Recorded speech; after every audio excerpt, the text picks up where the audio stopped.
د پښتو ژبې نامتو شاعر او لیکوال عبدالرحیم روغاني د 1300 میاشتو راسې ناروغه و. ځایي شاعر او لیکوالان غوښتنه کوي چې د روغاني دی په سرکاري کچ علاج وکړی شي. د مشرق ټي وي خبريال نیاز احمد خان رپورټ.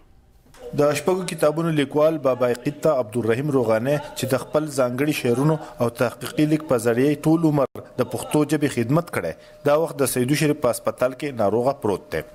د عبدالرحیم روغاني کلام نامتو سندرغاړو ویلی د 70 کلن عبدالرحیم روغاني ژوند د پنشن په 100 روپو چلیږي. روغاني او د هغه کورمه دغه توان لري چې مکمل علاجي وشي. بابا د لیور مسله ده او بابا یو ډېر قیمتي انسان دی، نو د دو د لیور د ترانسپلانټ مسله ده.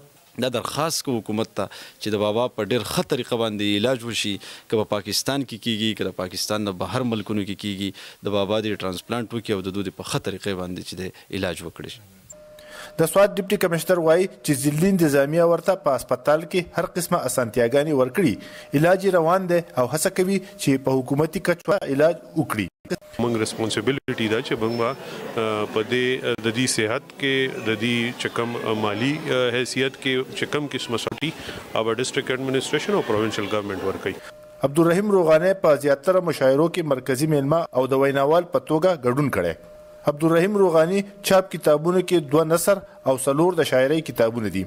یو کتاب یې په انګریزي ژبه کې ترجمه شوی، د ترڅنګ بلا شعرونه په نورو ژبو کې هم ترجمه شوي. د کیمرمن لونګین سره نیاز احمد خان، مشرق ټي وي، سوات.